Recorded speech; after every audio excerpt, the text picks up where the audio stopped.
റോമാക്കാർക്ക് എഴുതിയ ലേഖനം 13 അധ്യായം 1 മുതൽ 14 വരെയുള്ള വാക്യങ്ങൾ.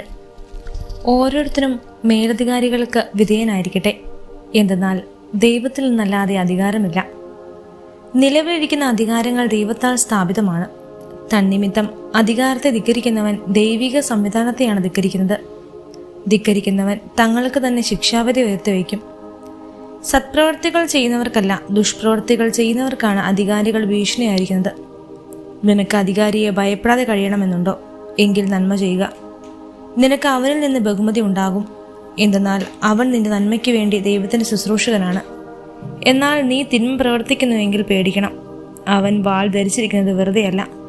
തിന്മ ചെയ്യുന്നവനെതിരായി ദൈവത്തിന്റെ ക്രോധം നടപ്പാക്കുന്ന ദൈവ ശുശ്രൂഷകനാണവൻ. ആകയാൽ ദൈവത്തിന്റെ ക്രോധം ഒഴിവാക്കാൻ വേണ്ടി മാത്രമല്ല, മനസാക്ഷിയെ മാനിച്ചും നിങ്ങൾ വിധേയത്വം പാലിക്കുമേ.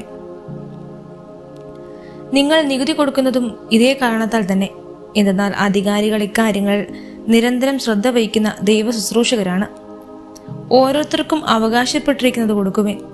നികുതി അവകാശപ്പെടുന്നവന് നികുതി, ചുങ്കം അവകാശപ്പെട്ടവന് ചുങ്കം, ആദരം അർഹിക്കുന്നവന് ആദരം, ബഹുമാനം നൽകേണ്ടവന് ബഹുമാനം. പരസ്പരം സ്നേഹിക്കുക എന്നൊഴികെ നിങ്ങൾക്ക് ആരോടും ഒരു കടപ്പാടും ഉണ്ടാകരുത്. എന്നാൽ അയൽക്കാരനെ സ്നേഹിക്കുന്നവൻ നിയമം പൂർത്തീകരിച്ചു കഴിഞ്ഞു. വ്യഭിചാരം ചെയ്യരുത്, കൊല്ലരുത്, മോഷ്ടിക്കരുത്, മോഹിക്കരുത് എന്നിവയും മറ്റേത് കൽപ്പനയും നിന്നെപ്പോലെ നിന്റെ അയൽക്കാരനെ സ്നേഹിക്കണമെന്നൊരു വാക്യത്തിൽ സംഗ്രഹിച്ചിരിക്കുന്നു. സ്നേഹം അയൽക്കാരന് ഒരു ദ്രോഹവും ചെയ്യുന്നില്ല. അതുകൊണ്ട് നിയമത്തിന്റെ പൂർത്തീകരണം സ്നേഹമാണ്. ഇതെല്ലാം ചെയ്യുന്നത് കാലത്തിന്റെ പ്രത്യേകത അറിഞ്ഞതുകൊണ്ട് വേണം. നിദ്ര വിട്ടുണരേണ്ട മണിക്കൂറാണല്ലോ ഇത്. എന്തെന്നാൽ ഇപ്പോൾ രക്ഷ നമ്മൾ ആരും പ്രതീക്ഷിച്ചതിനേക്കാൾ കൂടുതൽ അടുത്തിരിക്കുന്നു. രാത്രി കഴിയാറായി, പകൽ സമീപിച്ചിരിക്കുന്നു. ആകയാൽ നമുക്ക് അന്ധകാരത്തിന് പ്രവൃത്തികൾ പരിധിച്ച് പ്രകാശത്തിന്റെ ആയുധങ്ങൾ ധരിക്കാം. പകലിന് യോജിച്ച വിധം നമുക്ക് പെരുമാറാം. സുഖലോലുപതിയിലോ മദ്യലഹരിയിലോ അവിഹിത വീഴ്ചയിലോ വിഷയാസക്തിയിലോ കലഹങ്ങളിലോ അസൂയയിലോ വ്യാപരിക്കരുത്. പ്രത്യുത കർത്താവായ യേശു ക്രിസ്തുവിനെ ധരിക്കുവിൻ. ദുർമോഹങ്ങളിലേക്ക് നയിക്കത്തക്ക വിധം ശരീരത്തെപ്പറ്റി ചിന്തിക്കാതിരിക്കുവിൻ. റോമാക്കാർക്ക് എഴുതിയ ലേഖനം 14 അധ്യായം 1 മുതൽ 23 വരെയുള്ള വാക്യങ്ങൾ. വിശ്വാസത്തിൽ ഉറപ്പില്ലാത്തവനെ സ്വീകരിക്കുവിൻ. അത് അഭിപ്രായ വ്യത്യാസങ്ങളെക്കുറിച്ച് തർക്കിക്കാനാകരുത്. ഒരുവൻ തനിക്ക് എന്തും ഭക്ഷിക്കാമെന്ന് വിശ്വസിക്കുന്നു. ദുർബലനായ മറ്റൊരുവനാകട്ടെ സസ്യം മാത്രം ഭക്ഷിക്കുന്നു. ഭക്ഷിക്കുന്നവൻ ഭക്ഷിക്കാത്തവനെ നിന്ദിക്കരുത്. ഭക്ഷിക്കാത്തവൻ ഭക്ഷിക്കുന്നവനെ വിധിക്കുകയും അരുത്. എന്നാൽ ദൈവം അവനെ സ്വീകരിച്ചിരിക്കുന്നു. മറ്റൊരാളുടെ സേവകനെ വിധിക്കാൻ നീ ആരാണ്? സ്വന്തം യജമാനന്റെ സന്നദ്ധയിലാണ് അവൻ നിൽക്കുകയോ വീഴുകയോ ചെയ്യുന്നത്. അവനെ താങ്ങി നിർത്തുന്നവൻ യജമാനന് കഴിവുള്ളതുകൊണ്ട് അവൻ നിൽക്കുക തന്നെ ചെയ്യും. ഒരുവൻ ഒരു ദിവസത്തെ മറ്റൊരു ദിവസത്തേക്കാൾ വിലമതിക്കുന്നു. വേറൊരുവൻ എല്ലാ ദിവസങ്ങളെയും ഒരുപോലെ മതിക്കുന്നു. ഓരോരുത്തർക്കും താന്താങ്ങളുടെ മനസ്സിൽ ഉത്തമ ബോധ്യമുണ്ടായിരിക്കട്ടെ. ഏതെങ്കിലും ദിവസം ആചരിക്കുന്നവൻ കർത്താവിന്റെ സ്തുതിക്കായി അത് ആചരിക്കുന്നു. ഭക്ഷിക്കുന്നവൻ ദൈവത്തിന് കൃതജ്ഞ അർപ്പിച്ചുകൊണ്ട് കർത്താവിന്റെ സ്തുതിക്കായി ഭക്ഷിക്കുന്നു. ഭക്ഷണം ഉപേക്ഷിക്കുന്നവൻ കർത്താവിന്റെ സ്തുതിക്കായി അത് ഉപേക്ഷിക്കുകയും ദൈവത്തിന് കൃതജ്ഞ അർപ്പിക്കുകയും ചെയ്യുന്നു. നമ്മിൽ ആരും തനിക്ക് വേണ്ടി മാത്രം ജീവിക്കുന്നില്ല, തനിക്ക് വേണ്ടി മാത്രം മരിക്കുന്നുമില്ല. നാം ജീവിക്കുന്നുവെങ്കിൽ കർത്താവിന് സ്വന്തമായി ജീവിക്കുന്നു, മരിക്കുന്നുവെങ്കിൽ കർത്താവിന് സ്വന്തമായി മരിക്കുന്നു. ആകയാൽ ജീവിച്ചാലും മരിച്ചാലും നാം കർത്താവിനുള്ളവരാണ്. എന്തെന്നാൽ മരിച്ചവരുടെയും ജീവിക്കുന്നവരുടെയും കർത്താവായിരിക്കുന്നതിന് വേണ്ടിയാണ് ക്രിസ്തു മരിച്ചതും പുനർജീവിച്ചതും. നീ എന്തിന് നിന്റെ സഹോദരനെ വിധിക്കുന്നു? അഥവാ നീ എന്തിന് നിന്റെ സഹോദരനെ നിന്ദിക്കുന്നു? നാം എല്ലാവരും ദൈവത്തിന്റെ ന്യായാസനത്തിന് മുമ്പാകെ നിൽക്കേണ്ടവരാണല്ലോ.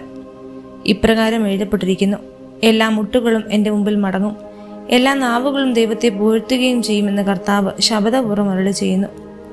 ആകയാൽ നാം ഓരോരുത്തരും ദൈവത്തിന്റെ മുമ്പിൽ കണക്ക് ബോധിപ്പിക്കേണ്ടി വരും. തന്മൂലം മേലിൽ നമുക്ക് പരസ്പരം വിധിക്കാതിരിക്കാം. സഹോദരൻ ഒരിക്കലും മാർഗതടസ്സമോ ഇടർച്ചയോ സൃഷ്ടിക്കുകയില്ല എന്ന് നിങ്ങൾ പ്രതിജ്ഞ ചെയ്യുമേ. സ്വതയ അശുദ്ധമായി ഒന്നുമില്ലെന്ന് കർത്താവായ യേശുവിലുള്ള വിശ്വാസം വഴി ഞാൻ അറിയുകയും എനിക്ക് ബോധ്യപ്പെടുകയും ചെയ്തിരിക്കുന്നു. എന്നാൽ ഒരു വസ്തു അശുദ്ധനാണെന്ന് കരുതുന്നവന് അത് അശുദ്ധമായിരിക്കും. ഭക്ഷണ നിമിത്തം നിന്റെ സഹോദരന്റെ മനസ്സ് വിഷമിക്കുന്നെങ്കിൽ നിന്റെ പെരുമാറ്റം സ്നേഹത്തിന് ചേർന്നതല്ല. ക്രിസ്തു ആർക്കു വേണ്ടി മരിച്ചുവോ അവന് നിന്റെ ഭക്ഷണം കൊണ്ട് നശിപ്പിക്കരുത്. അതിനാൽ നിങ്ങളുടെ നന്മ തിന്മയ്ക്കായി നിന്ദിക്കപ്പെടാതിരിക്കട്ടെ. കാരണം ദൈവരാജ്യം എന്നാൽ ഭക്ഷണവും പാനീയവുമല്ല, പ്രത്യുത നീതിയും സമാധാനവും പരിശുദ്ധാത്മാവിലുള്ള സന്തോഷവുമാണ്. ഇപ്രകാരം ക്രിസ്തുവിനെ ശുശ്രൂഷിക്കുന്നവൻ ദൈവത്തിന് സ്വീകാര്യനും മനുഷ്യർക്ക് സുസമ്മതനുമാണ്. ആകയാൽ സമാധാനത്തിനും പരസ്പരോപദേശത്തിനും ഉതകുന്നവർക്ക് അനുവർത്തിക്കാം. ഭക്ഷണത്തിന്റെ പേരിൽ നിങ്ങൾ ദൈവത്തിന്റെ പ്രവൃത്തി നിഷ്ഫലമാക്കരുത്.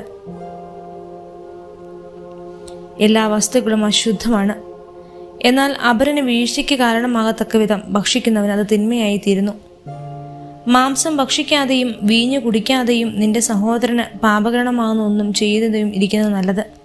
ഇക്കാര്യത്തിലുള്ള നിന്റെ വിശ്വാസം ദൈവസന്നദ്ധയിൽ പരിരക്ഷിക്കുക. താൻ അംഗീകരിക്കുന്ന കാര്യങ്ങളിൽ മനസാക്ഷി കുറ്റപ്പെടുത്താത്തവൻ ഭാഗ്യവാനാണ്. സംശയത്തോടെ ഭക്ഷിക്കുന്നവൻ ശിക്ഷിക്കപ്പെടും. എന്തെന്നാൽ വിശ്വാസമനുസരിച്ചല്ല അവൻ പ്രവർത്തിക്കുന്നത്. വിശ്വാസം എന്നല്ലാതെ ഉദ്ഭവിക്കുന്ന എന്തും പാപമാണ്.